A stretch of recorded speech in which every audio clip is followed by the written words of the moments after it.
Halo guys, welcome to Geraksi Talk Show episode 5 bareng aku Fritz, selaku host kita pada hari ini. Topik hari ini kita bakal bahas mengenai korupsi, especially di 2021 di mana rasanya benih korupsi berada di masa matang. Di tengah krisis ekonomi dan kesehatan yang melanda jutaan masyarakat Indonesia, kita akan bahas tuntas nih, what's up sih sama korupsi di Indonesia and how kita sebagai mahasiswa generasi muda penerus bangsa generasi emas katanya bisa berkontribusi untuk menanganinya. Many interesting topics today, so let's get into it. Tentu hari ini saya tidak akan sendiri, saya ditemani oleh salah satu aktivis anti korupsi, peneliti dari Bung Hatta Anti-Corruption Award, akademisi berbagai publikasi, dan founder dari jaringan komunitas anti korupsi Indonesia. Wow, langsung saja yuk kita sapa narasumber kita sore hari ini. Bung Cornelis Materai, apa kabarnya nih? Halo Bung Fritz, puji Tuhan baik. Bung Fritz gimana kabarnya? Luar biasa, saya juga baik, Bung Neles. Terima kasih, terima kasih.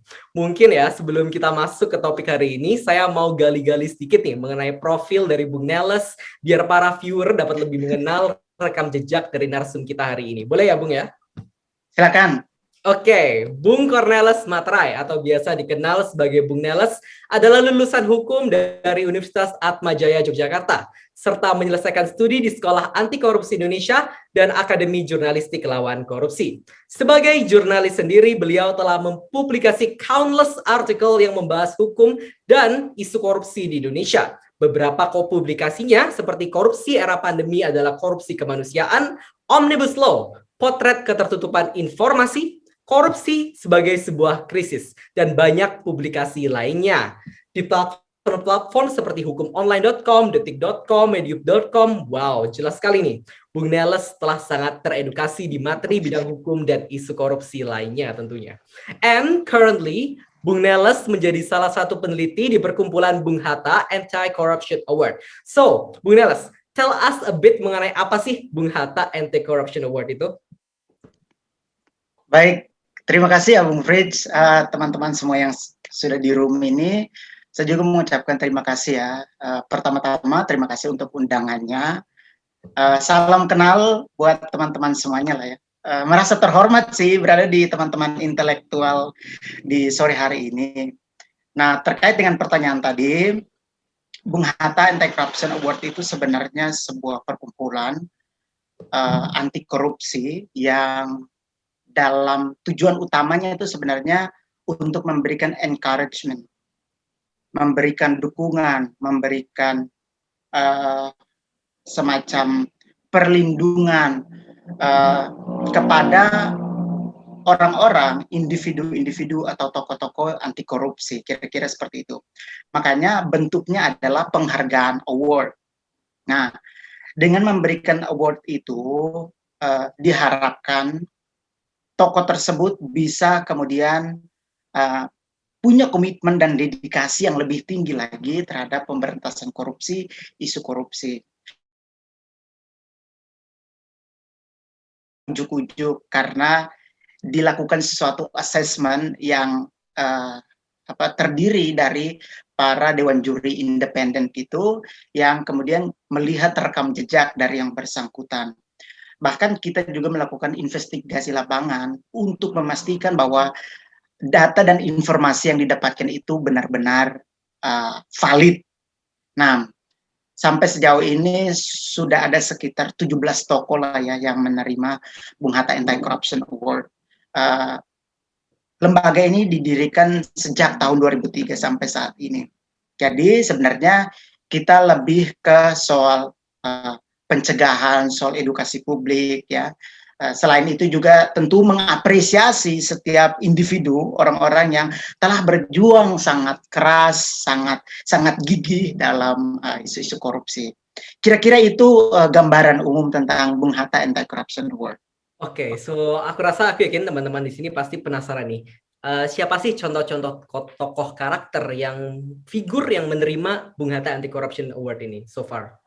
Ya, ada beberapa ya, dari saya sebutkan saja, misalnya Risma, Surabaya kan, itu karena kinerjanya waktu menjadi wali kota ya, jadi diberikan tahun 2010.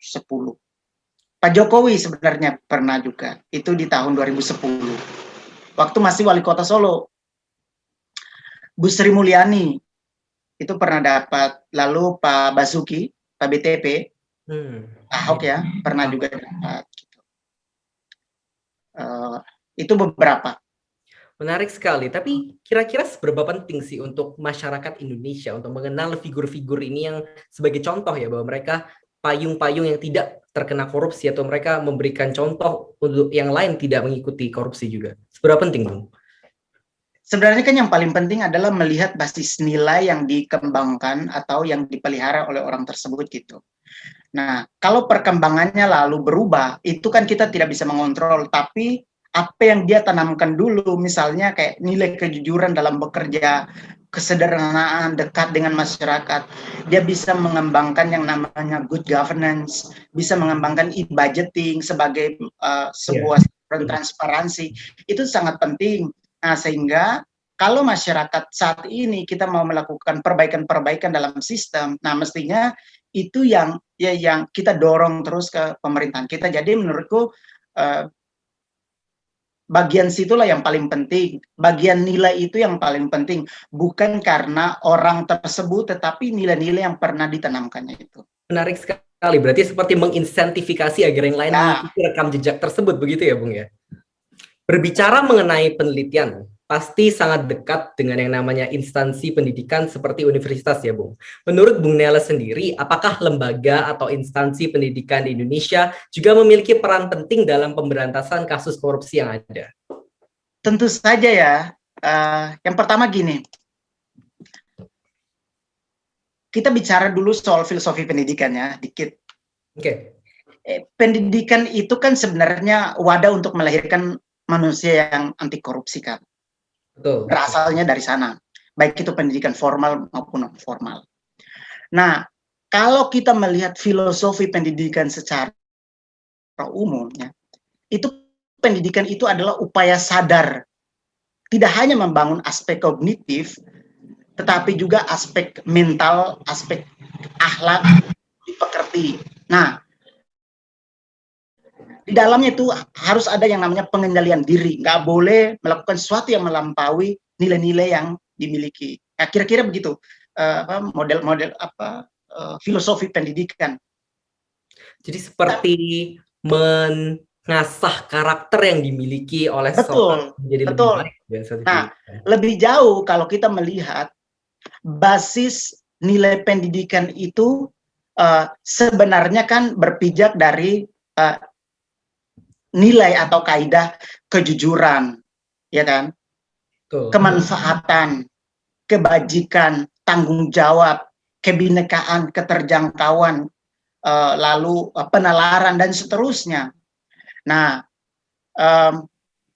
kalau saya boleh menyitir lah ya salah satu filosofi pendidikan yang disampaikan oleh Ki Hajar Dewantara ya.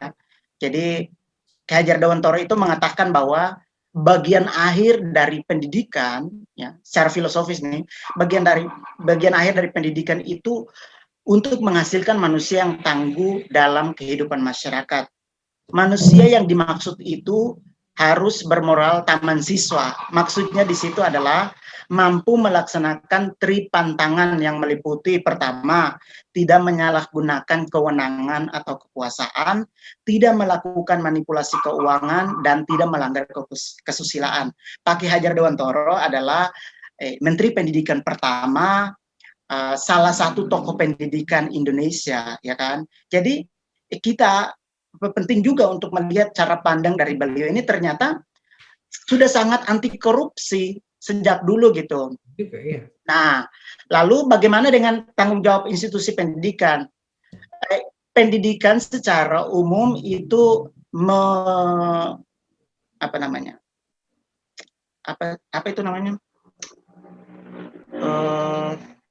membawa atau bertanggung jawab terhadap apa yang disebut dengan tridharma perguruan tinggi kan.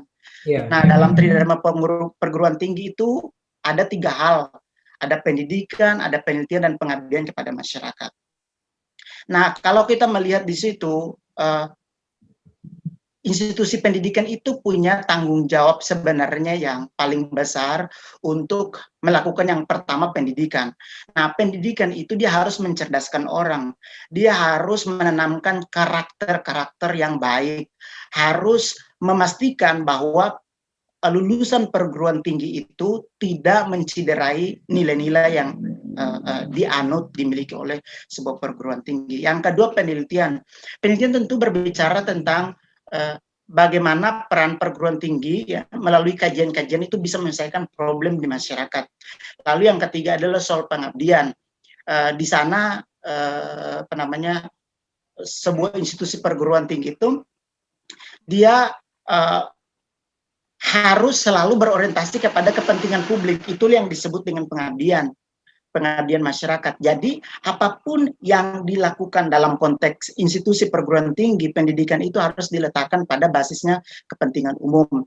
Nah, di dalam undang-undang tentang perguruan tinggi itu pimpinan perguruan tinggi itu wajib untuk melindungi semua aktivitas baik itu tridharma maupun ya aktivitas lain di dalam lingkup perguruan tinggi itu. Makanya kalau teman-teman kita berdiskusi seperti ini ya, ini kan kita berdiskusi untuk membangun wacana anti korupsi nih. Nah, itu tuh harus dijamin ya, wajib dijamin oleh perguruan tinggi. Nggak boleh lalu diskusi itu dihentikan dan seterusnya. Itu dilindungi. Lalu misalnya teman-teman nih melaporkan satu kasus contoh ya, itu wajib teman-teman sebagai seorang mahasiswa di sana wajib dibantu, wajib dilindungi oleh rektor. Nggak boleh justru rektor merasa tersinggung, ya, lalu melaporkan balik. Nah, itu keliru. Justru itu bertentangan dengan falsafah pendidikan, dengan tanggung jawab pendidikan. Jadi kembali ke pertanyaan tadi, mungkin kalau kita men-short aja ya jawabannya itu, apakah institusi pendidikan memiliki peran penting? Sangat penting. Ya namanya juga pendidikan, ya kan? Pendidikan itu adalah gerakan perubahan. Jadi ya tanggung jawabnya besar. Oke. Menarik sekali. Secara filosofis memang seharusnya memang kan seperti itu yang dilakukan oleh setiap institusi pendidikan yang membawa jutaan masyarakat Indonesia yang akan menjadi penerus bangsa pastinya ke depannya ya. Tapi sejauh ini, menurut pandangan Bung Neles sendiri, apakah peran berbagai lembaga atau instansi pendidikan mereka telah maksimal dalam upaya menanamkan pendidikan karakter pada generasi muda saat ini, utamanya dalam yang berhubungan dengan pencegahan korupsi? Oke, saya selalu mencoba untuk melihat ya dalam setahun itu kan bisa di sebuah universitas itu bisa 2-3 kali wisuda. Dalam setahun itu ratusan ribu bahkan yang lulusan perguruan tinggi. Tapi angka korupsi itu juga semakin meningkat setiap tahun. Mungkin di satu sisi kalau kita hanya berkaca ke angka-angka itu, yang kita tahu semua ya korupsi itu kan white collar crime. Betul. Dia melibatkan pejabat yang punya kekuasaan, punya kewenangan, di mana orang-orang tersebut sebenarnya orang-orang lulusan pendidikan tinggi semua rata-rata.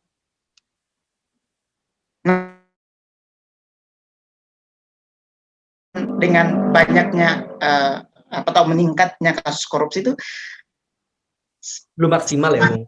Semacam ada pertanyaan sebenarnya kayaknya gimana sih pendidikan kita ini kok menghasilkan banyak koruptor gitu kan, kira-kira gitu. Tetapi di satu sisi ada kemajuan sebenarnya.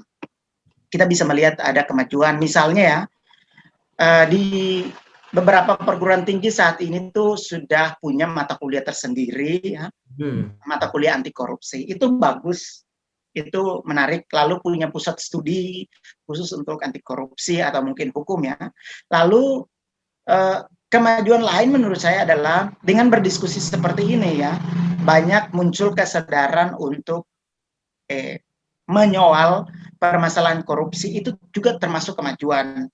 Lalu kan belakangan banyak kerjasama institusi pendidikan dengan aparat penegakan hukum ya, di bidang pemberantasan korupsi, misalnya menjadi ahli untuk membuat terang ya kasus korupsi misalnya, atau mungkin untuk pendidikan anti korupsi lainnya, misalnya kayak diskusi atau seminar dan seterusnya. Termasuk saat ini teman-teman kita berdiskusi ini tuh merupakan kemajuan lah gitu kan.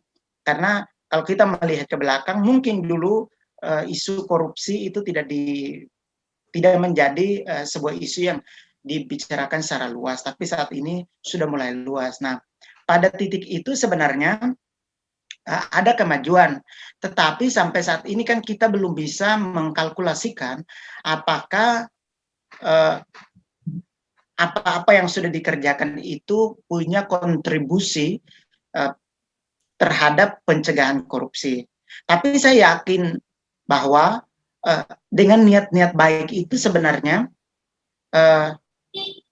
sasaran pencegahan itu ada begitu.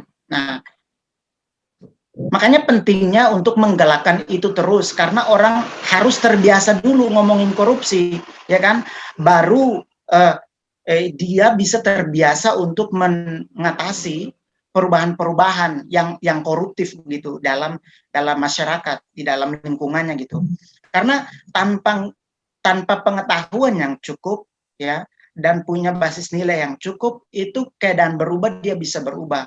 Jadi yang seperti ini tuh, yang diskusi saat ini, ya, saya melihatnya sebagai suatu wadah ya untuk kita menguatkan kembali komitmen pengetahuan kita, sehingga satu langkah gitu, satu persepsi dulu deh, baru ke depan kita bisa mungkin mengambil jalan-jalan yang lain.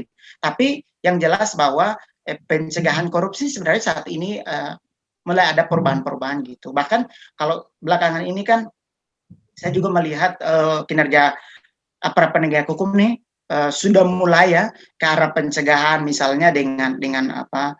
Sosialisasi, apakah? Gimana?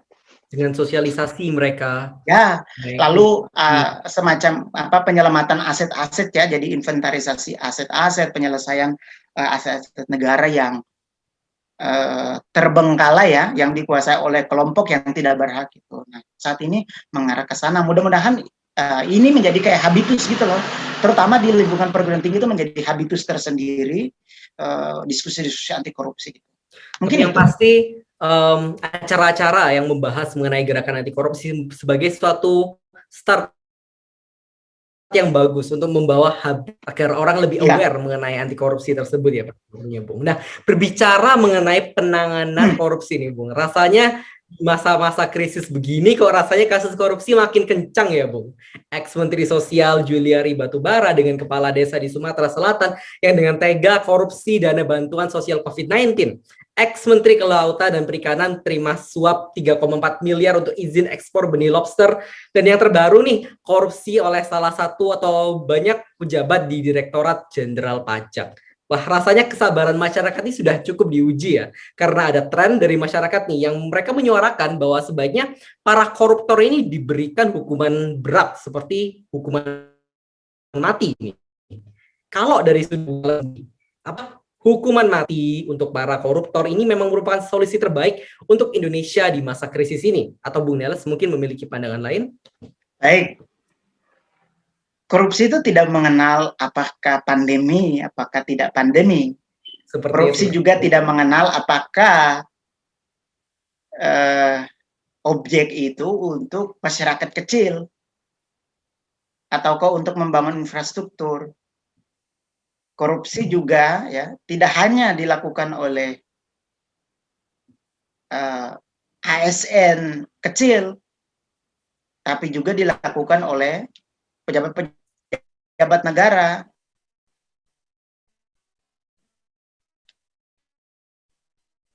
Termasuk para politikus di dalam situasi apapun korupsi itu tetap terjadi. Sama kontra aja sih. Ya. Nah, tapi saya mau fokus aja ke pertanyaannya daripada nanti panjang lebar gitu kan. Ke pertanyaan apakah hukuman mati itu efektif? Bagi saya tidak.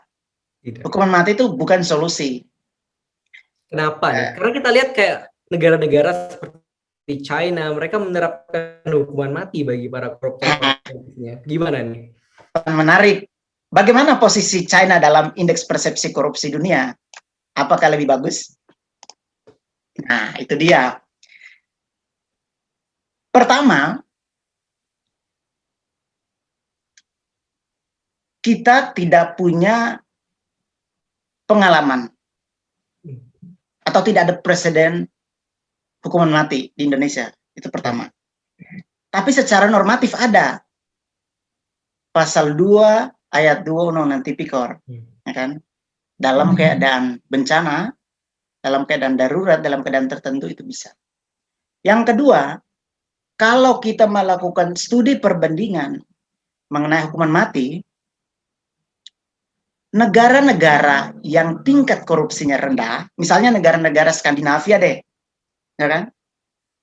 Mereka itu mencapai negara yang ya, hampir tidak ada korupsi lah, kira-kira gitu. Ya. Dalam indeks persepsi korupsi yang dirilis oleh Transparency International itu, sejak 25 tahun lalu itu negara-negara Skandinavia itu selalu di urutan atas. Dia tidak pernah menerapkan hukuman mati. Tetapi kenapa tidak ada korupsi di sana? Atau korupsinya itu sangat sedikit. Sementara itu, di negara-negara yang menerapkan hukuman mati, non-abolisionis, ya, korupsinya itu tetap masih di angka yang paling tinggi, gitu. Salah satunya Cina. Cina itu kalau nggak salah kemarin dia di urutan 80-an lah atau 50-an, saya lupa.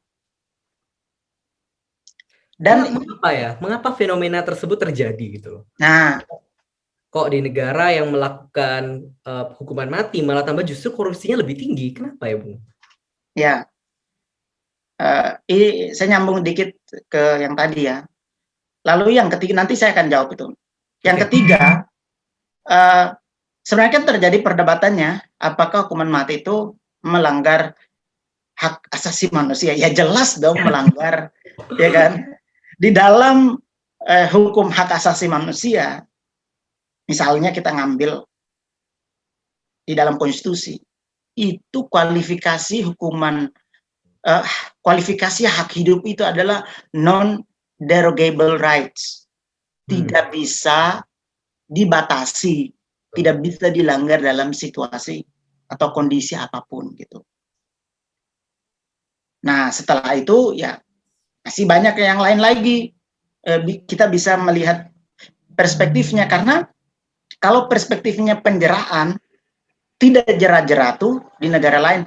Mungkin Cina itu gini, Cina itu kan punya sistem pemerintahan yang cukup berbeda dengan Indonesia, katakanlah kalau mau menggunakan perbandingan itu ya. Betul, itu agak otoriter gitu. Nah, jadi sangat berbeda sekali kalau ini. Mungkin kalau kita menerapkan otoriter di sini ya bisa tembak-tembakan juga, bisa macam-macam juga seperti Cina itu ya kan. Orang mungkin tidak korupsi ya kan, tetapi yang di level atas ring 1 itu mungkin yang menguasai semua kekayaan di Indonesia ya kan. Nah, apakah kemudian dengan begitu Cina dengan menerapkan hukuman mati itu lalu dia menjadi negara yang tidak korupsi? Ya, jangan salah. Kita nggak bisa menuntut transparansi di Cina, masalahnya itu. Transparansi, proyek-proyek pemerintah dibuka, tidak seperti Indonesia. Mungkin saat ini Indonesia lebih maju dalam soal transparansi dan seterusnya. Nah, ini berbeda sekali gitu. Jadi ya rasanya perbandingan dengan Cina itu nggak bisa mengatasi solusi di Indonesia gitu. Nah, sebenarnya ya yang membuat negara-negara itu menjadi maju, mereka punya sistem yang baik.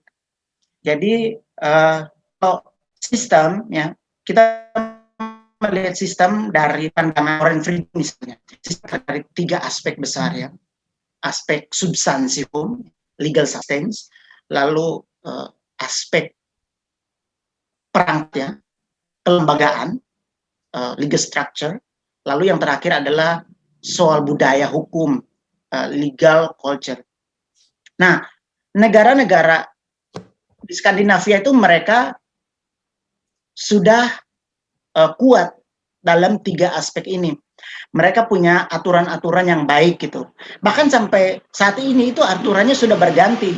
penghukuman itu tidak lagi soal pemenjaraan gitu, tapi soal pengembalian kerugian negara, ya kan? Jadi dalam kasus-kasus apapun, misalnya kasus-kasus pidana apapun di negara-negara Skandinavia itu di atas 75% itu tidak menyelesaikan melalui jalur pemidanaan, tetapi jalur keperdataan. Jadi mengembalikan saja kerugian negara dan seterusnya. Tapi kita bisa memahami karena tidak banyak orang yang melakukan itu gitu loh. Ada yang nakal seperti di Indonesia, tapi mereka tidak banyak. Lalu mereka punya lembaga yang bagus ya. Jadi aparat-aparat penegak hukum mereka itu membangun sistem yang bagus, kan sistem pencegahan, sistem penindakan itu dengan baik. Lalu di masyarakatnya, masyarakat itu teredukasi dengan baik bahwa keuangan negara misalnya itu bukan haknya dia, ya kan? Bahkan di negara-negara tersebut kan kehidupan masyarakat disubsidi, ya kan? Artinya dia tiga hal ini sudah sangat maju, sangat baik. Nah, itu yang belum dimiliki oleh masyarakat Indonesia. So, menurut pandangan Bung Neles nih, hal atau faktor mendasar apa saja sih yang menyebabkan masih terjadinya atau maraknya kasus korupsi di Indonesia? Apakah problemnya itu salahnya dengan regulasi tadi seperti yang dijelaskan oleh Bung Neles, atau apakah ada sesuatu yang lebih dalam dari situ? Birokrasinya sendiri mungkin, pemerintahnya yang salah mungkin. Bagaimana menurut pandangan Bung Neles? Ya, sebenarnya itu multifaktor ya sebenarnya. Menjawab pertanyaan itu harus ada kajian secara interdisipliner ya menurutku. Tapi mungkin kalau saya bisa mengatakan soal faktor ya, yang pertama saya harus mengatakan bahwa faktor regulasi. Jadi banyak regulasi kita itu yang sebenarnya membuka ruang untuk orang melakukan perbuatan korupsi dan juga berperilaku koruptif. Saya ambil contoh ya dalam konteks pandemi ini. Perpu COVID, Perpu 1 2020 kemudian ditetapkan menjadi Undang-Undang Nomor 2 Tahun 2020. Pasal 27-nya itu koruptif. Karena pasal 27-nya itu dia pejabat pengguna anggaran COVID itu tidak dipidana, kemudian juga tidak bisa diajukan tuntutan secara perdata, dan keputusannya itu ya, keputusan pejabatnya itu tidak dapat diuji secara atau tidak dapat diuji dalam pengadilan tata usaha negara, artinya tidak menjadi objek petun gitu. Itu kan koruptif sekali. Jadi dia memunculkan atau membuat suatu impunitas di sana gitu. Lalu misal yang lainnya, Undang-Undang Omnibus Law Cipta Kerja, itu salah satu yang koruptif juga ya, karena dia membuka ruang untuk lagi-lagi perbuatan dan perilaku. Saya ambil contoh di dalam klaster lingkungan hidup ya, itu dihapuskan mengenai gugatan masyarakat terhadap keputusan perizinan berusaha. Karena sebelumnya dalam undang-undang lingkungan hidup itu masyarakat dapat menguji itu. Gitu. Jadi keputusannya itu bisa dibawa ke PT Tun. Nah sekarang tidak bisa. Lalu dalam proses penyusunan AMDAL misalnya, masyarakat itu komponen keterlibatan masyarakat itu direduksi dari sebelumnya ahli lingkungan hidup ikut atau masyarakat yang terdampak tidak langsung misalnya itu bisa ikut. Nah sekarang hanya masyarakat yang terdampak langsung, padahal pendefinisian terdampak langsung itu tidak jelas juga. Jadi ini sebenarnya mengurangi, membatasi. Nah di satu sisi pengurangan pembatasan partisipasi publik itu berpotensi menimbulkan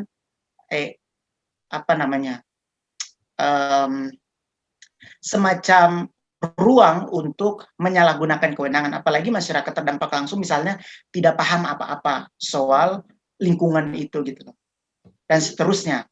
Nah kalau dalam Undang-Undang Omnibus Law itu penyusunannya kan nir partisipasi ya, nir transparansi. Keterlibatan masyarakat di sana itu praksis hanya satu pihak, yaitu pihak pengusaha saja. Sementara itu masyarakat secara luas itu kan disumbat kanal partisipasinya kan. Jadi problemnya itu problem prosedur dan substansi gitu. Nah, di mana di dalamnya itu semua membuka ruang. Jadi kalau undang-undang Omnibus Law ini saya mengatakan itu kayak menjadi aturan yang menjadi landasan invasi lingkungan kira-kira gitu. Yang lain misalnya undang-undang minerba, wah jelas itu undang-undang minerba itu pokoknya memperpanjang pengusaha untuk berapa ratusan tahun puluhan tahun ke depannya. Padahal kan kalau kita melihat ya saat ini kan sumber daya alam kita itu tinggal sedikit ya kan, tapi kerusakan lingkungannya itu makin membesar, dampak lingkungannya itu meluas, masyarakat mengalami penderitaan dan seterusnya, tidak ada reklamasi terhadap bekas pengerukannya itu ya. Lalu apa lagi ya? Mungkin soal undang-undang MK lagi deh. Nah, undang-undang MK itu undang-undang yang sangat tidak substansif karena dia hanya memperpanjang masa jabatan hakim konstitusi tapi tidak melakukan pembenahan terhadap penguatan MK baik dalam konteks yudisial ya maupun misalnya dalam konteks tata kelola manajemen kelembagaan MK itu sendiri. Jadi itu pertama dari problem regulasi menurutku yang paling krusial. Lalu kalau mungkin sedikit lagi, kita juga punya sistem politik yang masih koruptif ya, yang kedua ini. Karena apa? Dalam konteks parpol misalnya, itu kita tidak bisa, kita belum mampu untuk melakukan semacam kayak tata kelola yang baik di dalam parpol kita gitu. Soal keuangan parpol misalnya, itu kan juga masih menjadi problem sampai saat ini. Korupsi di bidang politik itu makin menjadi-jadi, bahkan semakin menguat ya perannya baik itu dalam tingkat pusat maupun daerah. Jadi muncul penguasa-penguasa di tingkat pusat, penguasa-penguasa di tingkat daerah, yang mereka sebenarnya menggunakan kekuasaan dan kewenangannya itu ya untuk mempertahankan apa bisnisnya dan juga sekaligus power kekuasaannya itu. Jadi itu juga problem-problem ini. Selain misalnya masalah lain adalah ya kita secara kultur masih sangat kurang, kita belum punya sistem pendidikan anti korupsi yang istilahnya yang baik gitu loh. Nah, jadi ke depan ini harus banyak perbaikan-perbaikan di sisi itu sih. Menarik sekali, Bung. Memang permasalahan yang telah dijelaskan oleh dari Bung Nelas dari tadi multidimensional, dari regulasi. Bila mana kita berbicara regulasi saja, undang-undang mungkin 2 topik waktu kita 1 jam, nggak akan selesai bila bahas mengenai regulasi ya, Bung ya. Iya, Lalu iya. permasalahan partai politik. Wah, ini menarik sekali karena Edi Prabowo pun juga dari PDIP loh ya. Mungkin juga salah satu pendukung dari argumen yang dijelaskan oleh Bung Nelas tersebut. Lalu terakhir adalah budaya atau culture yang dimiliki masyarakat yang masih kurang melek mungkin ya mengenai permasalahan korupsi itu sendiri. Nah, kita sudah berbicara panjang lebar mengenai permasalahan dari korupsi dan penyebabnya apa, tapi mungkin kita belum mengerti ya urgensinya mengapa penting sekali untuk menghapus korupsi di Indonesia. Kita tahu nih Bung, banyak sekali dampak negatif dari korupsi. Nah, dari pandangan Bung Nelas sendiri nih, apa sih dampak negatif terbesar yang dapat disebabkan oleh tindak korupsi yang dilakukan oleh para pejabat nih?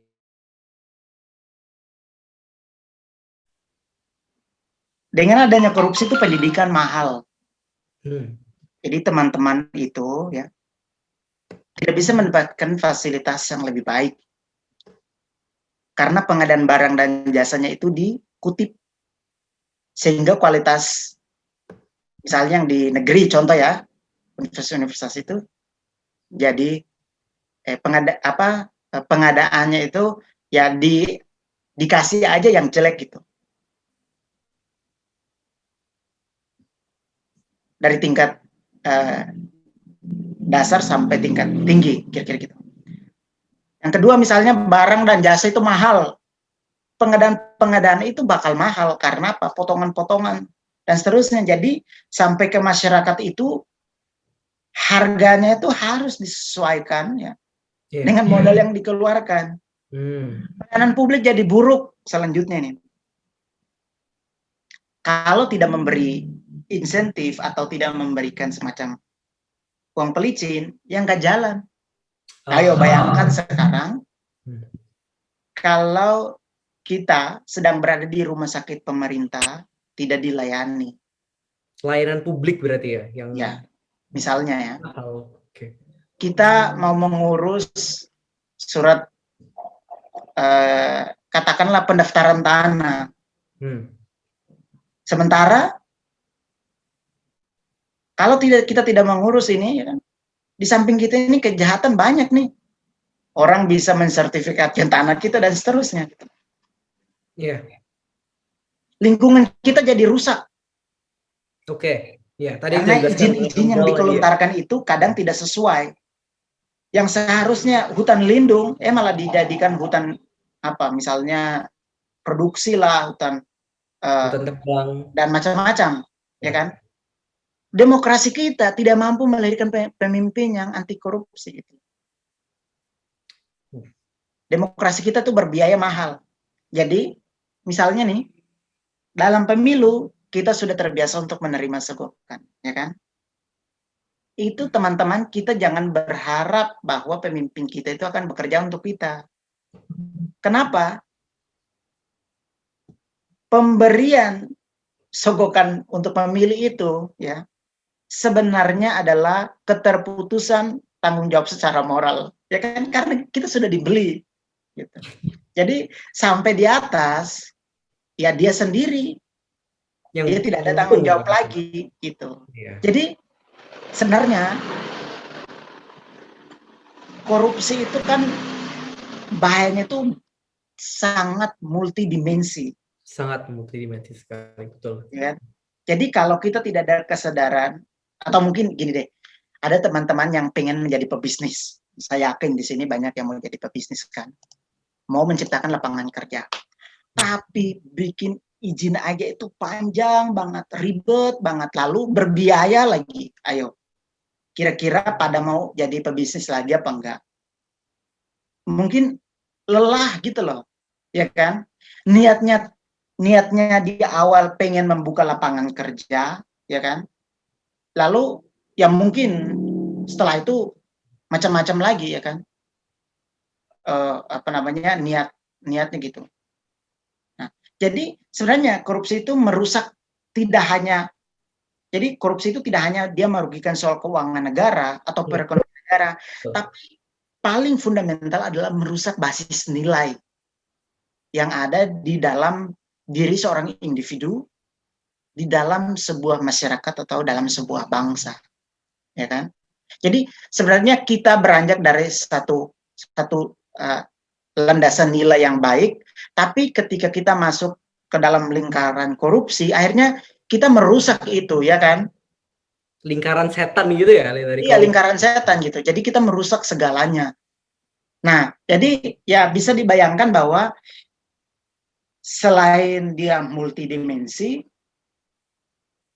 ya sayang banget karena apa yang kita sudah dapatkan dari orang tua, misalnya kamu ini ya harus bantu orang ya, tidak boleh ngambil hak orang lain, ya malah dikhianati gitu. Jadi ya gitu kira-kira bahaya itu. Tidak ada kata mudah untuk menjelaskan mengenai dampak negatif terbesar dari korupsi itu sendiri. Karena telah dijelaskan dari Bung Neles bahwa dampaknya sangat multidimensional. Dari membuat lingkaran setan yang baru, menghancurkan kalayak hidup seseorang yang awalnya baik, lalu buruk, lalu pendidikan juga dihancurkan, layanan publik lebih mahal, izin-izin tidak terbuka, lapangan pekerjaan juga tentu akan menurun tentunya, ya kan, bila mana izin tersebut tidak keluar. Sangat susah memang. Tapi kita dapat mengerti bahwa urgensi dari korupsi tersebut harus dihentikan. Wah, seru banget ya memang pembicaraan kita hingga saat ini, Bung. Sampai nggak kerasa perbincangan kita sudah sampai di akhir acara Geraksi Talk Show di episode kali ini. Terima kasih banyak tentunya kepada Bung Neles sebagai narasumber kita di episode ini. Maybe to close this episode, saya akan bawakan sedikit pantun. Boleh ya, Bung? Asik. Pantun anti korupsi. Siang hari ketilang polisi. Malam hari keserempet taksi. Waduh. Mari kita terus beraksi sampai Indonesia bebas korupsi. Saya Fritz sebagai host kalian di Geraksi Talk Show episode ini. And don't forget to tune up di next episode karena kita akan bahas dengan Bung Neles Apa saja sih langkah-langkah konkret kita sebagai generasi muda untuk melawan dinasti korupsi di Indonesia? So, check it out and I'm out. See you guys.